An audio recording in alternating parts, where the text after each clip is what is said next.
Introduction.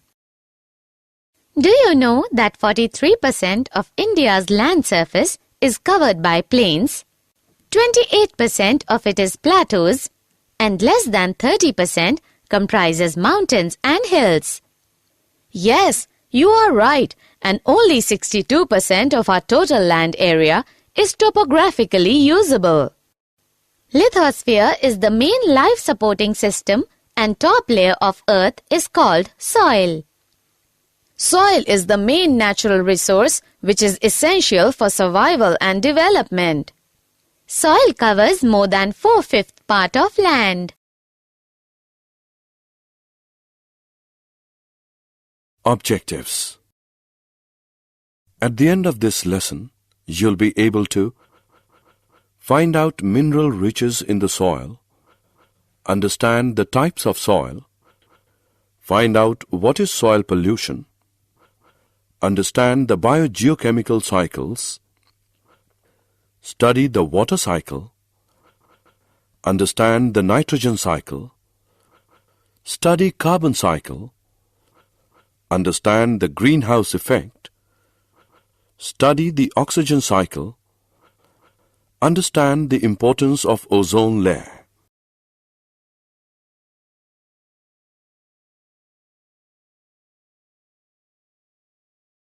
Mineral riches in the soil. Soil is an important resource that decides the diversity of life in an area. The outermost layer of our earth is called the crust, and the minerals found in this layer supply a variety of nutrients to life forms. But these minerals will not be available to the organisms if the minerals are bound up in huge rocks. Over long periods of time, thousands and millions of years, the rocks at or near the surface of the earth are broken down by various physical, chemical, and some biological processes. The end product of this breaking down is the fine particles of soil. The factors of processes that make soil are: the sun heats up rocks during the day so that they expand. At night, these rocks cool down and contract. Since all parts of the rock do not expand and contract at the same rate, this results in the formation of cracks, and ultimately the huge rocks break up into smaller pieces. Water helps in formation of soil in two ways. Water could get into the cracks in the rocks formed due to uneven heating by the sun. If this water later freezes, it would cause the cracks to widen. Flowing water wears away even hard rock over long periods of time. Fast-flowing water often carries big and small particles of rock downstream. These rocks rub against other rocks, and the resultant abrasion causes the rocks to wear down into smaller and smaller particles. The water then takes these particles along with it and deposits it further down its path. Soil is thus found in places far away from its parent rock. Wind. In a process similar to the way in which water rubs against rocks and wears them down, strong winds also erode rocks down. The wind also carries sand from one place to the other like water does.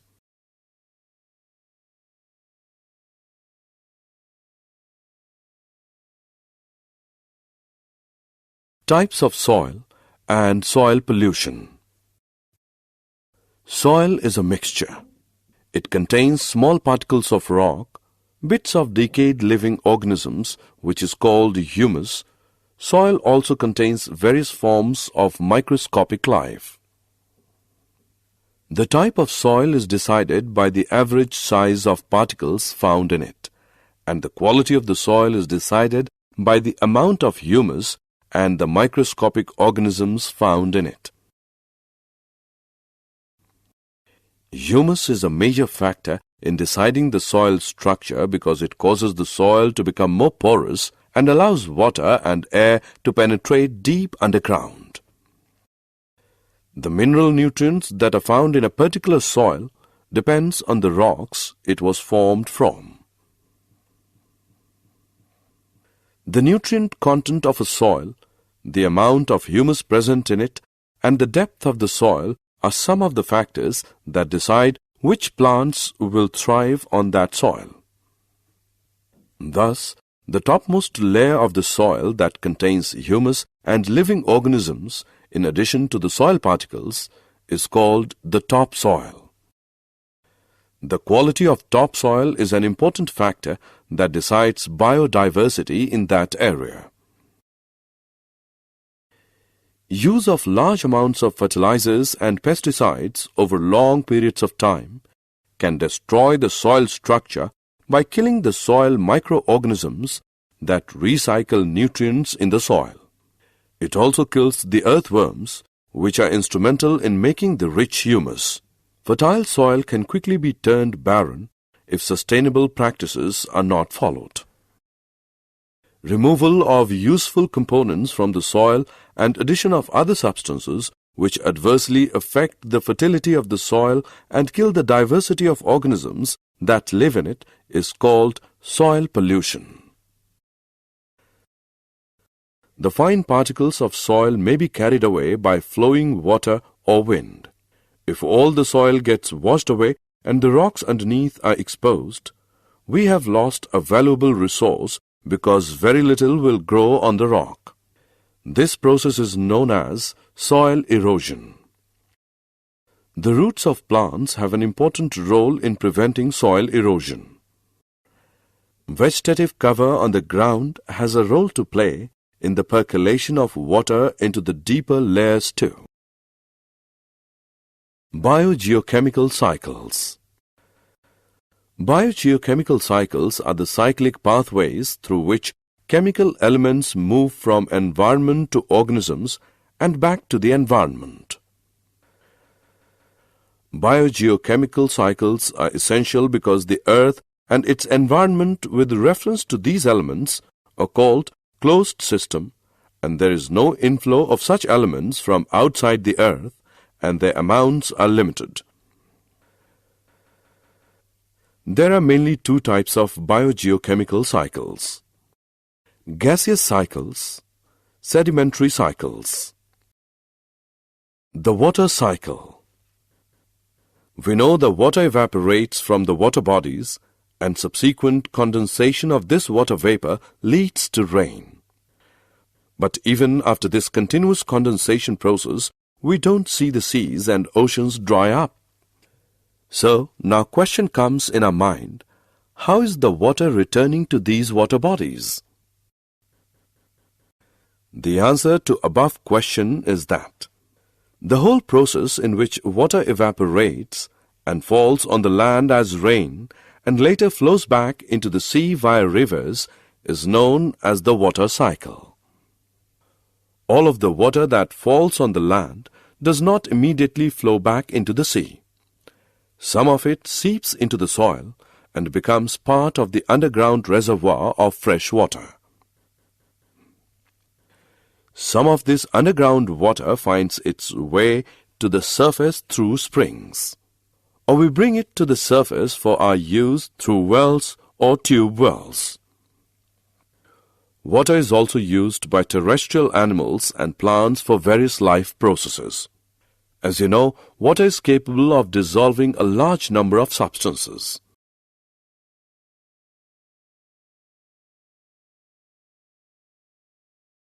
The nitrogen cycle. Nitrogen gas makes up 78% of our atmosphere, and nitrogen is also a part of many molecules essential to life like proteins, nucleic acids, DNA and RNA, and some vitamins. Nitrogen is found in alkaloids and urea too. Nitrogen is an essential nutrient for all life forms. However, except a few forms of bacteria, life forms are not able to convert the nitrogen molecule into forms like nitrates and nitrites, which can be taken up and used to make the required molecules. These nitrogen-fixing bacteria may be free-living or be associated with some species of dicot plants in the roots of legumes, generally the plants which give us pulses in special structures called root nodules. Other than these bacteria, the only other manner in which the nitrogen molecule is converted to nitrates and nitrites is by lightening. During lightening, the high temperatures and pressures created in the air convert nitrogen into oxides of nitrogen, which dissolve in water to give nitric and nitrous acids and fall on land along with rain. These are then utilized by various life forms. Plants generally take up nitrates and nitrites and convert them into amino acids which are used to make proteins. Some other biochemical pathways are used to make the other complex compounds containing nitrogen. These proteins and other complex compounds are subsequently consumed by animals. Once the animal or the plant dies, other bacteria in the soil convert the various compounds of nitrogen back into nitrates and nitrites. A different type of bacteria converts the nitrates and nitrites into elemental nitrogen. Thus, there is a nitrogen cycle in nature in which nitrogen passes from its elemental form in the atmosphere into simple molecules in the soil and water, which get converted to more complex molecules in living beings and back again to the simple nitrogen molecule in the atmosphere.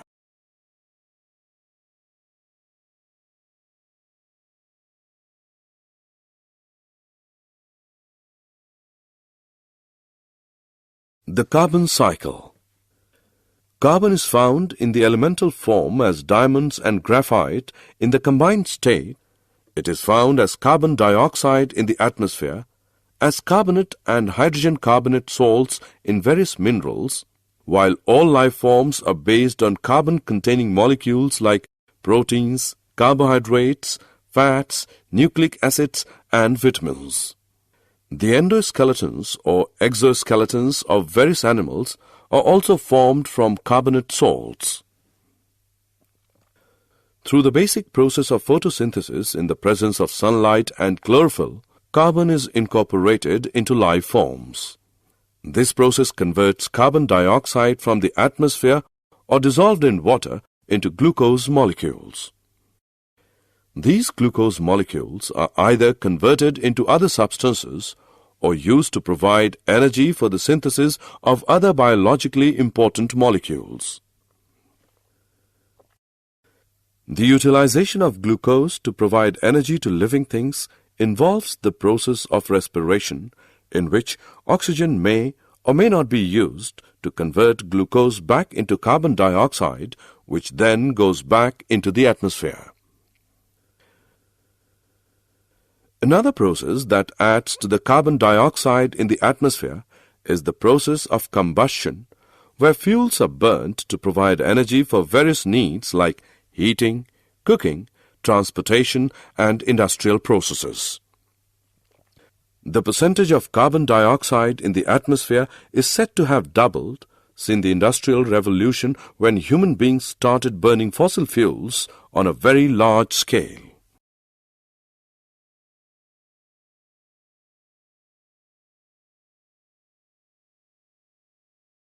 The greenhouse effect. The greenhouse effect is a process by which thermal radiation from a planetary surface is absorbed by atmospheric greenhouse gases and is re-radiated in all directions. Since part of this re-radiation is back towards the surface, energy is transferred to the surface and the lower atmosphere. As a result, the temperature there is higher than it would be if direct heating by solar radiation were the only warming mechanism. An increase in the carbon dioxide content in the atmosphere would cause more heat to be retained by the atmosphere and lead to global warming. Global warming results in rise in sea level, increase in global temperature. It also affects agriculture adversely, increases chances of hurricanes, cyclones, and floods. Increase in temperature and humidity may cause increase in disease.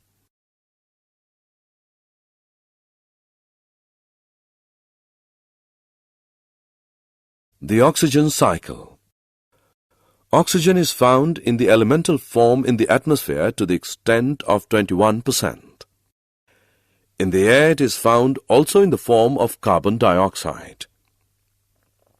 In the Earth's crust it is found as oxides of most metals and silicon, and also as carbonate, sulfate, nitrate, and other minerals. It is also an essential component of most biological molecules like carbohydrates, proteins, nucleic acids, and fats or lipids. Oxygen cycle maintains the levels of oxygen in the atmosphere. Oxygen from the atmosphere is used up in three processes, namely combustion, respiration, and in the formation of oxides of nitrogen. Oxygen is returned to the atmosphere in only one major process, that is photosynthesis.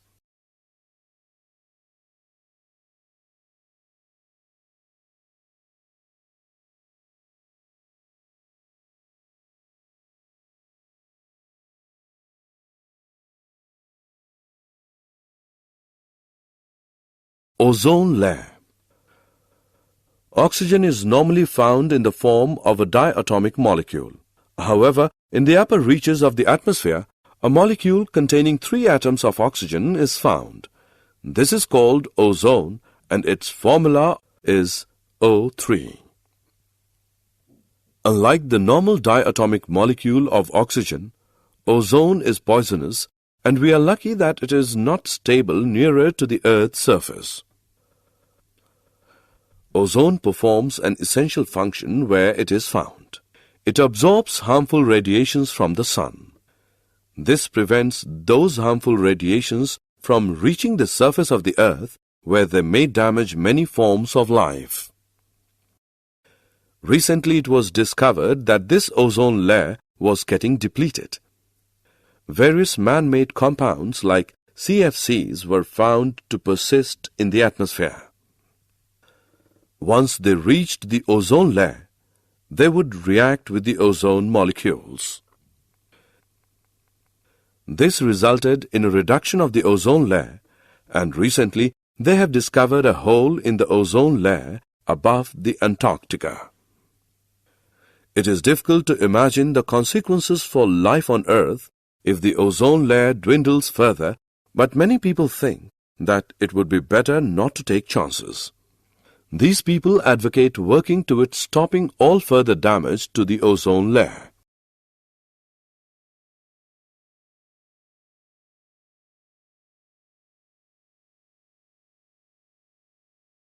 Did you know, each year for the past few decades during the Southern Hemisphere spring, chemical reactions involving chlorine and bromine cause ozone in the southern polar region to be destroyed rapidly and severely.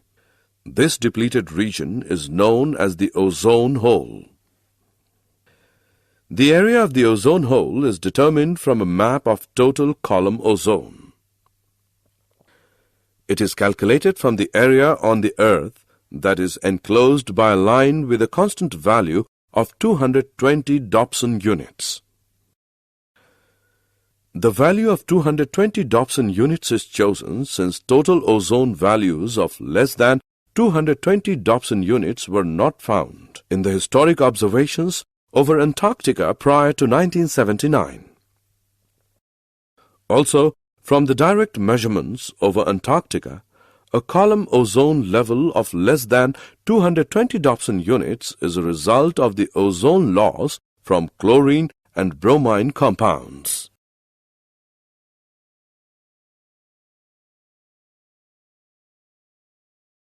Summary. Let us summarize what we have learned. Various nutrients are used again and again in a cyclic fashion. This leads to a certain balance between the various components of the biosphere. Pollution of air, water, and soil affect the quality of life and harm the biodiversity.